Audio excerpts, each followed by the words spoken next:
दोस्तों ये तो आप जानते हो कि हमारा ब्रह्मांड बहुत बड़ा है, इतना बड़ा है कि अगर आप लाइट की स्पीड से भी ट्रेवल करोगे तो आप अपनी पूरी जिंदगी भर में इसका कोना नहीं ढूंढ पाओगे, क्योंकि आज भी हमारा ब्रह्मांड फैल रहा है। और दोस्तों आप खुद सोचिए कि इतने बड़े ब्रह्मांड में या और कहीं किसी ग्रह पर जीवन मौजूद नहीं होगा। अगर साइंटिस्ट की बात सुनी जाए तो ये बोलते हैं कि पृथ्वी के अलावा भी ऐसे करोड़ों ग्रह हैं जहाँ पर इंसानों से भी ज्यादा उन्नत सभ्यताएं मौजूद है। और दोस्तों हमारे पृथ्वी पर भी साइंटिस्ट को ऐसी ऐसी चीजें मिली है जिसे एक बार देखने के बाद आप खुद सोचोगे कि आखिरकार कैसे ये मुमकिन है। क्योंकि आज मैं आपको ऐसी चीजें दिखाने वाला हूँ जो कि रिसर्चर्स ने अभी आखिरी के 15 से 20 सालों के अंदर ही ढूंढी है, लेकिन उन्हें बनाया आज से हजारों साल पहले गया था। तो वीडियो को बिना स्किप करे देखना, क्योंकि आज की ये वीडियो बहुत ही ज्यादा इंटरेस्टिंग होने वाली है। तो चलिए अभी सीधा वीडियो के मेन पार्ट पर आते हैं।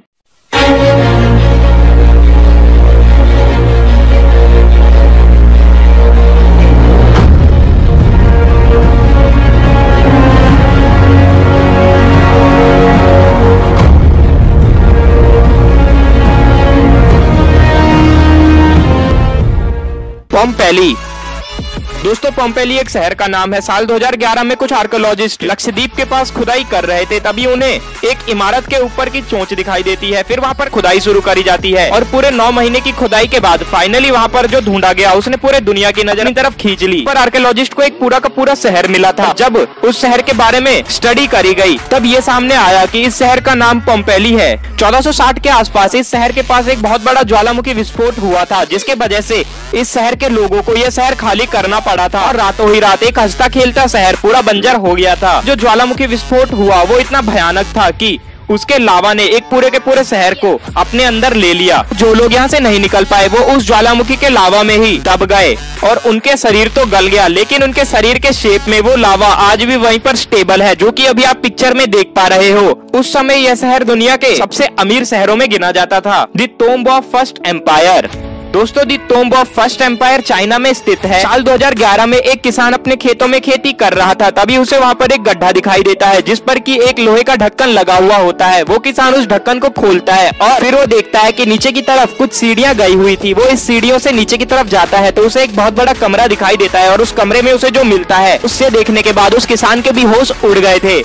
एक पूरी की पूरी सेना उस घर के अंदर थी, मतलब कि वहाँ पर 8000 सैनिक के पुतले रखे हुए थे। उसने वहाँ की पुलिस को इन्फॉर्म किया और पुलिस वहाँ के आर्कियोलॉजिस्ट को लेके वहाँ पहुंची। समय उस किसान को वहाँ की सरकार की तरफ से 12 करोड़ रुपए की धनराशि दी गई थी। और जब उन स्टैचू की स्टडी करी गई तब ये सामने आया कि ये साल 1770 में चाइना के महाराजा ने बनाया था। उन्होंने अपने सभी पराक्रमी सैनिकों की स्टैचू बनवाई थी। वो इसको एक धरोहर की तरह रखना चाहती थी और अपने आने वाली पीढ़ियों को इनसे इंस्पिरेशन देना चाहती थी।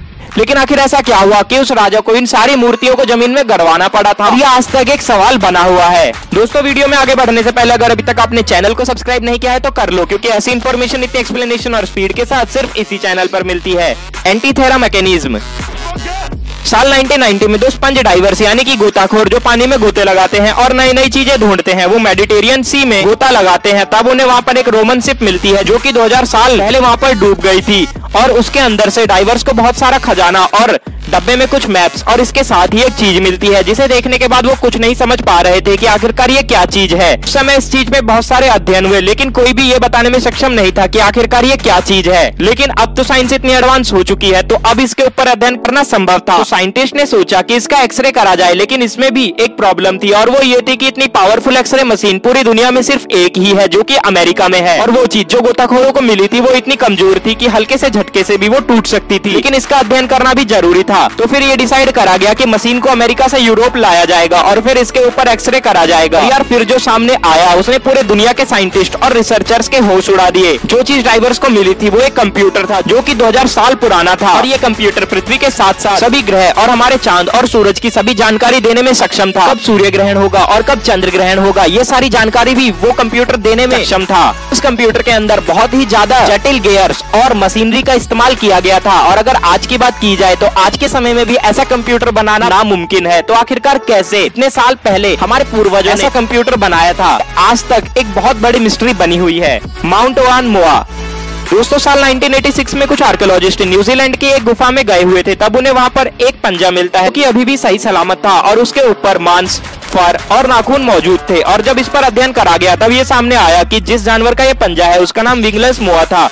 ये पक्षी 15 फीट के होते थे और इनका वजन 50 किलो से भी ज्यादा होता था। ये उड़ नहीं पाता था, पंख भी नहीं होते थे, तभी इसका नाम विंगलेस था। और रही बात कि ये पंजा अभी भी सही सलामत कैसे है, तो उसका जवाब ये है कि जहाँ पर ये पंजा मिला वहाँ पर साल के पूरे 12 महीनों में बर्फ जमी हुई रहती है, तो इसी कारण ये पंजा अभी तक सही सलामत था। तो दोस्तों यही थी आज की वीडियो। आशा है आपको वीडियो में मजा आया होगा। तो अगर वीडियो में मजा आया हो तो वीडियो को लाइक कर देना और अपने फ्रेंड और फैमिली मेंबर में शेयर भी कर देना।